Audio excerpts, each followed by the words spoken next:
Bienvenidos a la primera clase de lingüística. En esta ocasión vamos a estudiar la relación que existe entre los conceptos de lingüística general de Ferdinand de Saussure y Eugenio Cosseriu. Es importante resaltar que aparte de Saussure, existieron varios autores, varios lingüistas que reformularon lo que él había planteado o bien lo ayudaron a él mismo a inspirarse a seguir cierta línea de pensamiento. Entre las personas que reformularon el pensamiento de Saussure podemos mencionar al rumano Eugenio Cosseriu. Primeramente, estudiando la lingüística de Saussure, vamos a mencionar que su sistema estaba compuesto por dicotomías. Cuando hablamos de sistema, nos referimos a que de Saussure logró esquematizar completamente a la lingüística como una disciplina, como una ciencia. ¿Por qué? Porque le asignó objeto de estudio, porque le asignó tareas, materia, en fin, promovió la escinsión que existe entre todas las ramificaciones del estudio del lenguaje. Entonces, primeramente vamos a hablar del circuito del habla. El circuito del habla es cómo Saussure esquematizó la forma en que se representaba la comunicación. La comunicación ahora tomando elementos tanto psicológicos o psíquicos como físicos. En ese sentido se tiende a su concepto de sustancia y materia, sustancia siendo la mente y la materia siendo el lenguaje.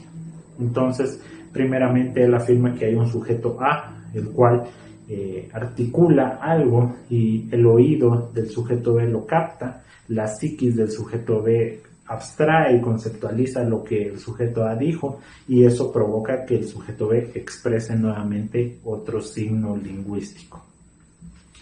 Seguidamente, entre las dicotomías del signo lingüístico de la lingüística de Saussure podemos mencionar al signo lingüístico. ¿Por qué? Porque este está compuesto por dos elementos, tanto el significado como el significante. Vamos a tener una clase aparte dedicada exclusivamente al signo lingüístico. Sin embargo, para dar una introducción general a este tema, podemos decir que el signo lingüístico, en su sentido del significado, es el concepto, la idea que la persona tiene acerca de algo, mientras que el significante es la palabra, o sea, la manifestación de esa idea. Dentro de sus dicotomías también podemos mencionar al estudio diacrónico y sincrónico.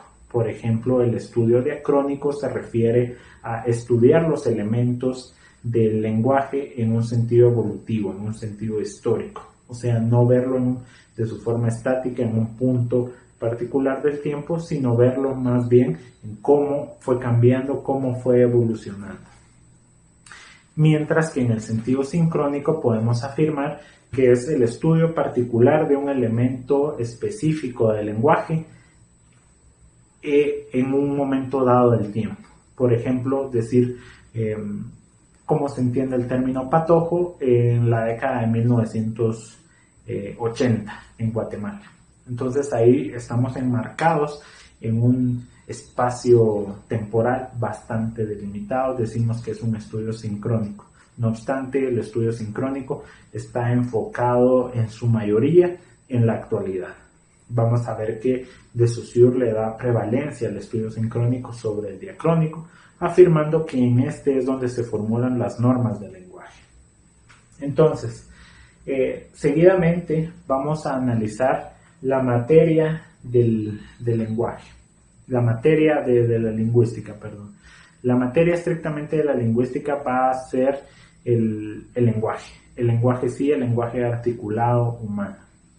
Seguidamente, las tareas de la lingüística van a estar divididas en descripción, regulación y definición. Entiéndase, la descripción de todas las lenguas en todos sus sentidos amplios, espaciotemporales. Seguidamente la regulación, la formulación de normas, lo que hablábamos de la lingüística sincrónica. Dado que estamos hablando en la actualidad, esa es la que va a promover el uso correcto del lenguaje. Y por último, la definición. Entiéndase, definirse a sí misma. La lingüística debe diferenciarse de otras disciplinas. Es cierto que existen disciplinas como sociolingüística, como lingüística psicológica, como lingüística aplicada, No obstante, es necesario diferenciar que no es lo mismo hablar de antropología lingüística que antropología, o bien sociología lingüística que de sociología. Entonces, en cierto sentido, la lingüística va a buscar definirse a sí misma, delimitarse. Seguidamente, el objeto de estudio de la lingüística, aunque de Saussure no deja efectivamente claro cuál es el objeto de estudio de la lingüística, afirma que por el momento el estudio de la lingüística será el lenguaje de una forma bastante amplia. Aparte de Saussure, va a tratar de delimitar, va a tratar de definir ciertos conceptos que nadie había delimitado anteriormente, entendido como lenguaje, lengua y habla. Tanto lenguaje como lengua tienden a veces a dar un lugar un tanto a confusión. No obstante, Saussure dice que el lenguaje primeramente es la capacidad que tiene el ser humano de comunicarse. Seguidamente, la lengua va a hablar de que es un sistema de signos que se utiliza para la comunicación. Y el habla es tomar ese sistema de signos y aplicarlo directamente. En cierto sentido, personificarlo es inédito. ¿Por qué? Porque ninguna persona habla como otra. Pueden haber imitaciones, pero cada uno tiene rasgos específicos. Seguidamente, va a definir a la lingüística como una ciencia, como una disciplina dedicada al estudio del lenguaje. Estos son solo algunos rasgos minúsculos, características esenciales de lo que Saussure entendía como lingüística. Es necesario que ustedes vayan con la lectura del curso de lingüística general, al menos en esta parte, los primeros 2 o 3 capítulos del libro van a explicar más a profundidad estos temas. No obstante, haciendo un contraste con el pensamiento de Saussure, vamos a partir a Cosseriu. Cosseriu, pues, es un rumano de más o menos 1930, 40, donde tuvo su auge. Él ya va a tener en cierto sentido afianzado el pensamiento de Saussure por la comunidad lingüística, ya va a ser aceptado. Entonces viene Cosseriu y dice, es necesario tratar de reformular algunos planteamientos que había hecho de Saussure. Entonces él parte diciendo que no es lingüística. Es necesario entender, no directamente definir qué es lingüística, sino diferenciarla de qué no es. Él dice que el lingüista no necesariamente tiene que ser un políglota. El lingüista puede dedicarse solamente a un idioma, al estudio y al análisis de un idioma.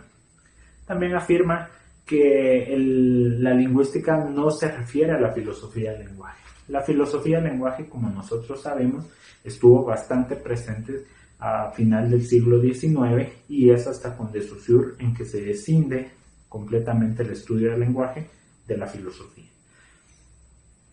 También es necesario comprender que en cierto sentido la filosofía del lenguaje no se apegaba al estudio del lenguaje propiamente, sino al estudio del hombre en relación con el lenguaje. Entiéndase, comprender cómo el hombre había adquirido el lenguaje, cuál era su uso, cuál era su vínculo, por qué él era el único que podía comunicarse de una forma articulada, por ejemplo.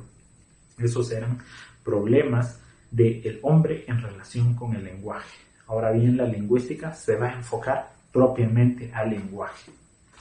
Seguidamente, Cosseriu va a definir qué es el lenguaje. Para Cosseriu, de forma distinta a la de Saussure, él va a decir que el lenguaje es el sistema de signos.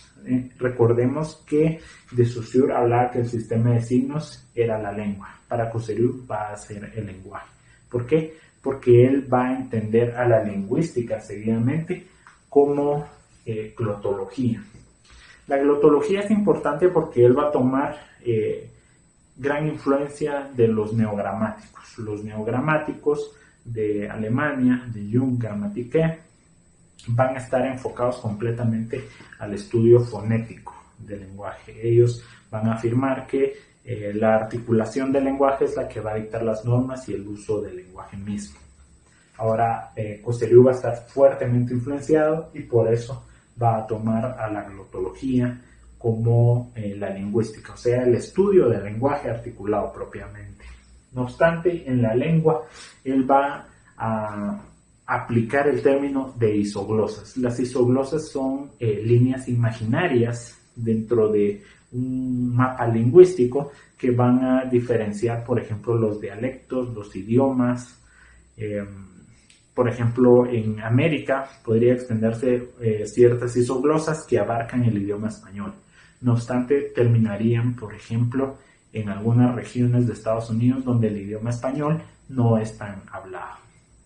Ahora bien, finalmente, como mencionábamos, la lingüística, pues en un sentido de el estudio del lenguaje articulado humano, se va a dividir en lingüística teórica, empírica y general.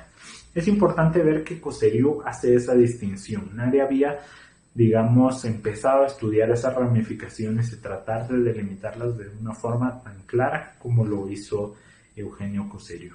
Primeramente, la lingüística teórica va a plantear, en cierto sentido, una hipótesis a la comunidad lingüística.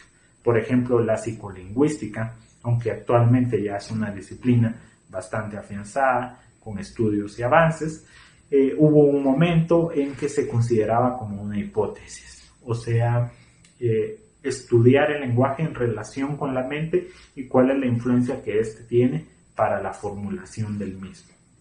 Esa sería una hipótesis. Seguidamente, en la lingüística empírica es donde se va a ya no solo verificar directamente, o sea, la observación que se tenía en la lingüística teórica, sino que va a tratar de aplicar esa hipótesis. Entonces, va a llevarla al campo en cierto sentido. Es decir, tomemos de nuevo la lingüística psicológica o psicolingüística y ver que realmente hay estructuras de la mente que influyen en el pensamiento, en la formulación del lenguaje. Esto lo podemos determinar a través de la observación, o sea, a través de los sentidos, de la empiria propia. Y finalmente, la lingüística general es donde van a estar contenidos los preceptos fundamentales del lenguaje. Ahí va a estar contenida la fonética, la semántica, la gramática, etc. Entonces, viene Cosseriu, y formula y diferencia esos tres tipos de lingüística. Entonces nos damos cuenta que más que diferencias entre Cosseriu y de Saussure, lo que existen es diferenciaciones, pero no en un sentido opuesto, sino complementario.